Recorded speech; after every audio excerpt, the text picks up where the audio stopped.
Namaste children and welcome back. I hope you all are fine and safe at home with your parents and you are watching all the videos and enjoying and understanding everything. And do you remember which was the chapter we did last? Yes, it was the skeletal system. So we will continue with the skeletal system now and start with the next part of the skeletal system, right? Okay, so we were doing chapter 3, human body, the skeletal and the nervous system. And what all had we done in the last class? Let's do a quick recap. Functions of the human skeleton. It protects the soft internal organs, like the heart, the lungs, the brain, etc. It gives strength, shape, and support to the body. The shape of the body, the strength and the support is because of the skeletal system or the skeleton. Otherwise, we would just collapse onto the ground. Contains important minerals like calcium, phosphorus, magnesium. Hollow bones have a material called bone marrow, which produces the red blood cells, and not just the red blood cells. I'll correct my statement which we had in the doubts class last time. It is not just the red blood cells, it is all the blood cells, that maybe the platelets, maybe the white blood cells, etc. Right? And the main parts of the skeletal system are: 1. The skull. It is made up of 22 bones, 8 in the skull and 14 in the face. It protects the brain and most joints are immovable here. Only the lower jawbone can move up and down. Next is the backbone. It is made up of 33 small bones called vertebrae.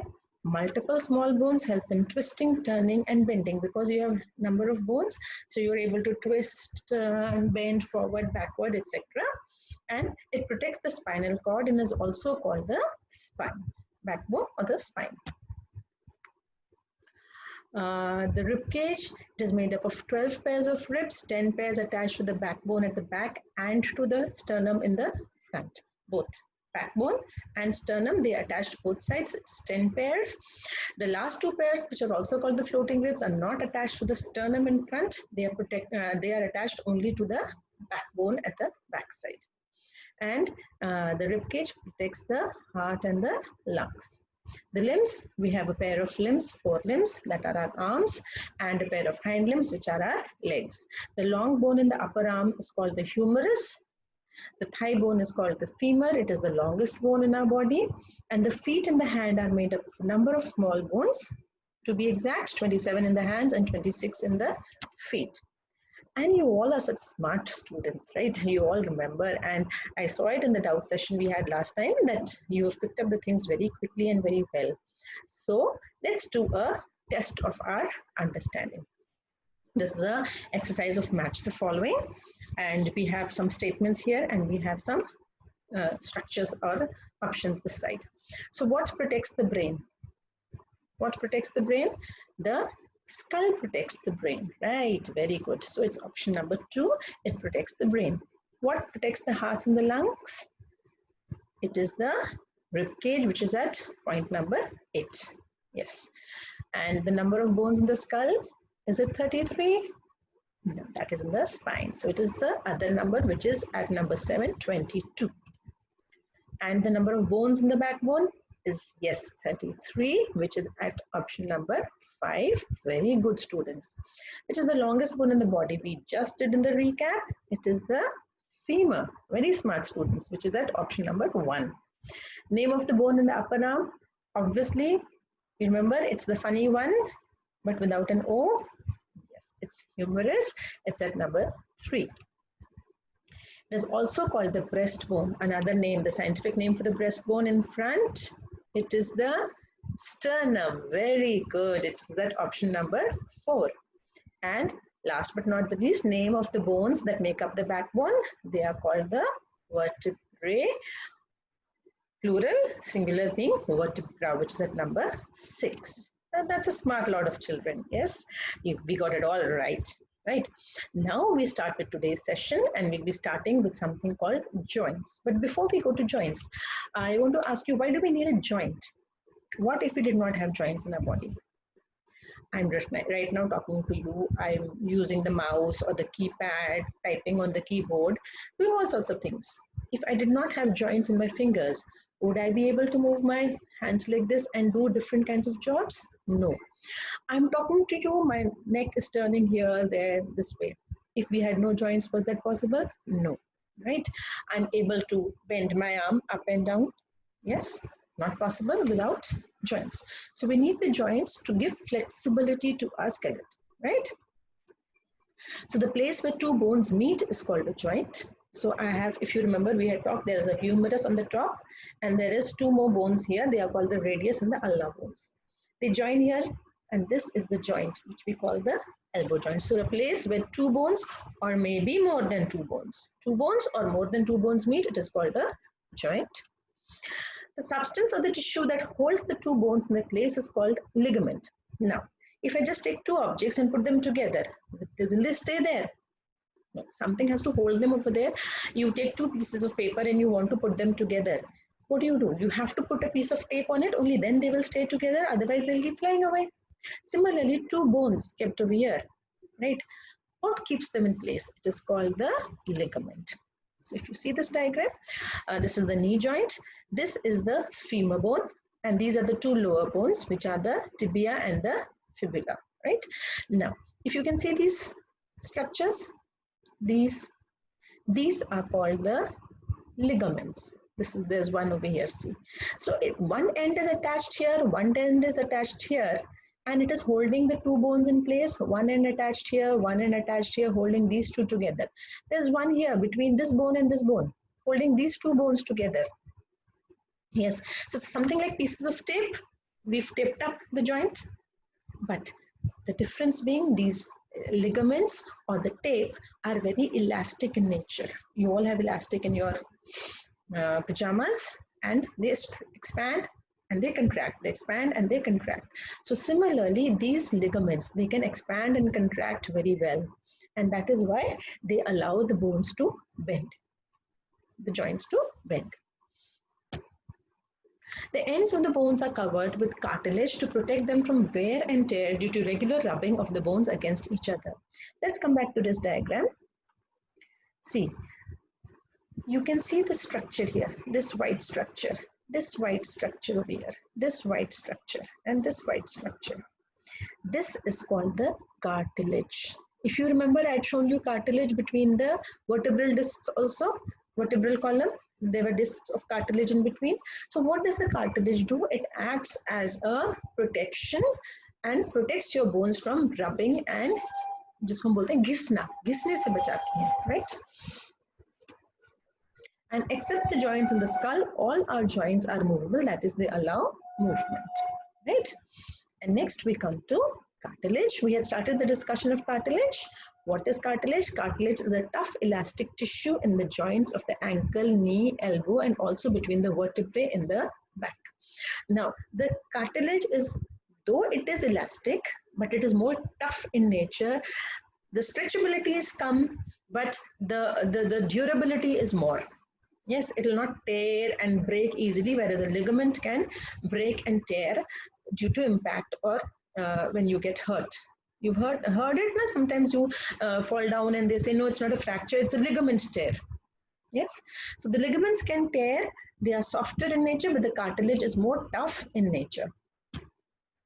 Cartilage prevents the bone from rubbing against each other and wearing out. That is what we just discussed. And also cartilage is found in the tip of your nose and the outer ear, part of the ear visible to you. This ear, which you can see, this nose is made of cartilage. Now, if you feel your nose or your ears, it is a tough material. It is not soft. It is tough, but flexible also. That's what this we talked. Cartilage is tough, elastic tissue. So that bendability, elasticity is there in the ear and the nose, but it is tough also. Now, a question I'm asking you, why is the nose and ear made of cartilage? Why could not we have a proper bone for the nose and for the ear also? Think. The reason is very simple. How often it must have happened when you're running in the corridors and you are playing and you bang your nose against something or you bang your ears against something. It does hurt a lot. Lucky. There's pain, but does your nose crack or break? No. Why? Because it is elastic in nature. It will just bend and you will feel hurt. right? But had it been bone, I think by now you would have fractured your nose at least 10 to 12 times. Even your ears you would have fractured by now, the way you keep falling and getting hurt. So that is why this something which is jutting out will always tend to break easily. So that is why it is made of a softer material, so that it does not break easily. Yes. So we actually say nature is very smart. Nature has made many beautiful things for us, which is good for us. Next, we come to the type of joints in our body. The types of joints, we have more than 4 types of joints. We will be doing only 4 types of joints for us. There are other types of joints in the body. Actually, there are a total of 6 types of joints. We will be doing 4. The other 2 are slightly difficult for you to understand. So maybe if you continue longer in the field of science, you will learn the other joints also. We are doing the ball and socket joint, the hinge joint, the pivot joint, and the gliding joint. And we'll take them up one by one, right? First, we take the ball and socket joint. So as the name says, there's a ball-like structure on top. You can see there's a ball-like structure here, and there is a socket or a cup-like structure over here. Now what happens is, when this ball-like structure fits into this cup-like structure, see, I'll just show you.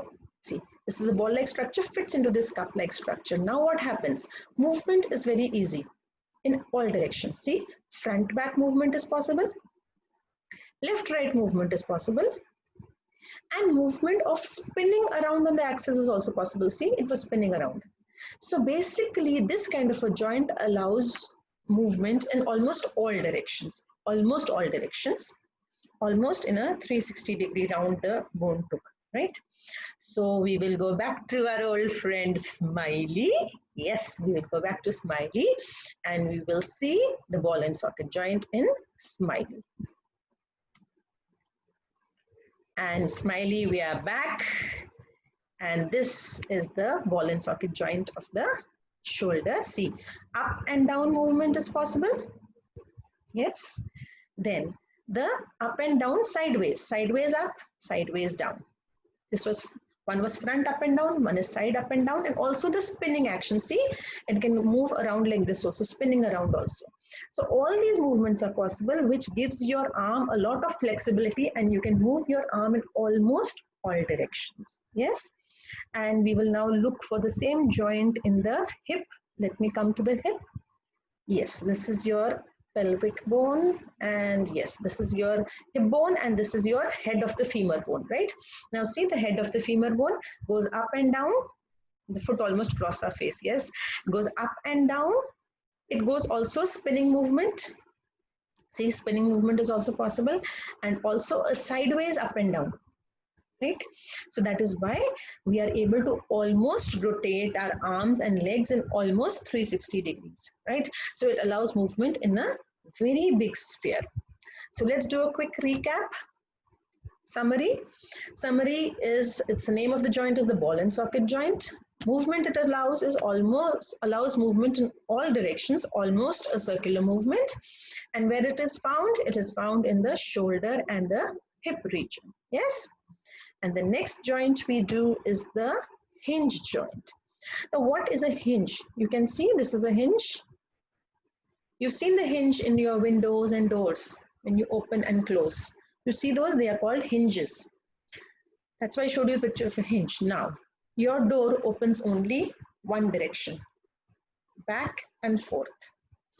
Wherever you have this hinge, the movement will be only in one direction. So similarly here, the hinge joint will go only in one direction. See, it's a similar structure over here, a groove-like structure, and it sits here and allows movement only in one direction. See, I'll show you. This movement is not possible. The joint will open up. Now, is this movement possible? Only the front-back movement in one direction is possible. See, yes. Front and back, only one direction movement is possible. So this is your hinge joint. And where is it found? It is found in your fingers, in your elbow. See, your elbow can only open and close. Yes, only one direction. I can't move my elbow like this. Similarly, your knee, fingers, only one direction movement is possible. I can't bend at the joint in any other direction, right? So once again, we go back to who? Smiley. We go back to Smiley, and here is Smiley. We are back. Please show us the hinge joint in your elbow. Yes, we go to the elbow. Let's move a bit to the, bring it in the center. Yes. So this is the elbow joint. We'll focus it a little more. And this is the bone, two bones. This is the humerus. This is the radius and ulna bones. These are the radius and ulna bones. And see the direction of movement? It allows movement only in up and down direction. See, up and down, right? So the hinge joint allows movement in only one direction. Now you might ask a question, ma'am, but how am I able to do a thumbs up and a thumbs down? This movement is also possible in my elbow. How is that possible? That movement is possible because of this other bone which is over here, and this is a kind of a pivot joint due to which it spins. And the next joint we will do is actually the pivot joint. But before that, let's do a summary of this joint, hinge joint. It is allows movement only in one direction, which is up and down, and it is found in the elbows, fingers, knees, and toes. Yes. And next we come to the pivot joint. As I told you, in the pivot joint, it's basically a pointed structure which sits on a round thing. A point which sits on a round-like structure, and therefore it allows movement in almost all directions again. And it is mainly found, the pivot joint is mainly found in the neck over here, right? So basically, if you can see, we can move front and back, left and right, up and down. All kinds of direction movements are possible because of this pivot joint. And again, I'm showing you this movement, then your front and back movement, yes, and also the sideways movement. All these movements are possible because of the pivot joint which is found between the skull and the vertebra, right? Again, let's come back to our summary table. A pivot joint, it is found, its movement allows the head to move upwards, downwards, and sideways in all directions. And also, where is it found? It is found between the skull and the backbone, right? And the last joint we do is the gliding joint. Basically, in the gliding joint, nothing is fitting into anything. Otherwise, in ball and socket, in pivot, and in hinge, something was fitting into something, right? But in the gliding joint, nothing fits into anything. The bones just sit there. The bones just sit there, and they are kept in place by the ligament, right? But they can glide and slide over each other in any direction, and they can even see spin. Any direction they can move. They just move, slip over each other and move, due to which we get a large dimension of movement flexibility, and these are found in your wrists and your ankles, the gliding joints. Also in your vertebral column. Each vertebra glides or slides over the other vertebra, right? So we once again come back to Smiley and see Smiley showing us how in the wrist bone all direction movements are possible due to the gliding joints. The gliding joints are all present in this area, yes, and they allow movement in all directions.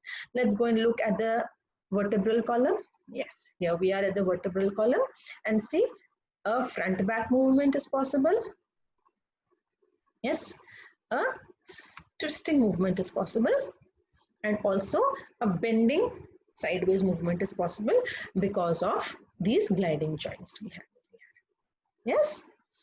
So one last summary, we go back. The gliding joints, it allows the bones to glide or slide over each other, and it is found in the ankles, the wrist, and between the vertebrae of the backbone. Yes, let's go through the table once again very quickly. We did 4 types of joints. The joints were ball and socket, hinge joint, pivot joint, and gliding joint. Where what is the kind of movement they allow? Ball and socket joint allows movement in all directions, almost a circular movement. And where it is found in the shoulder and the hip region. Hinge joint allows movement in only one direction, up and down. Location, it is found in the elbows, fingers, knees, and toes. The pivot joint, it helps to move the head upward, downward, and sideways.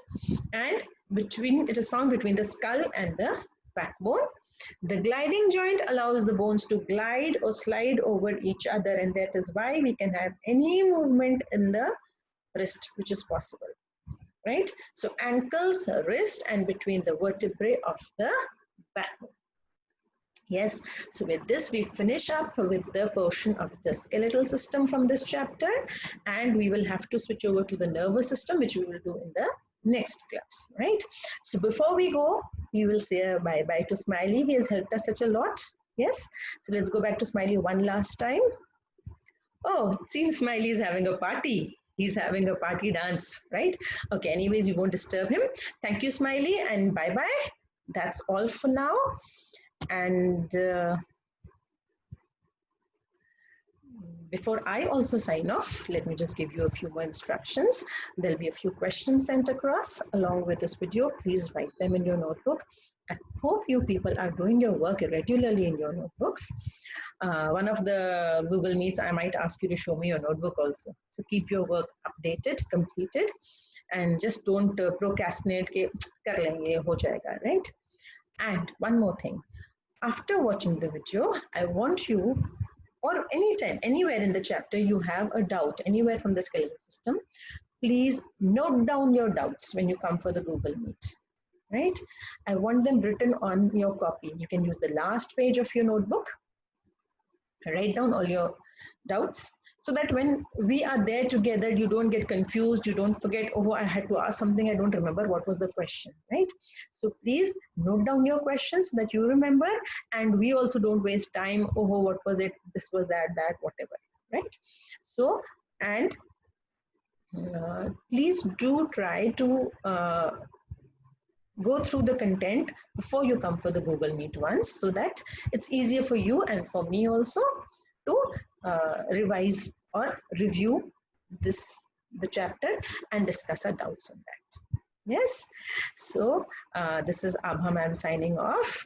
Stay safe. Bye bye.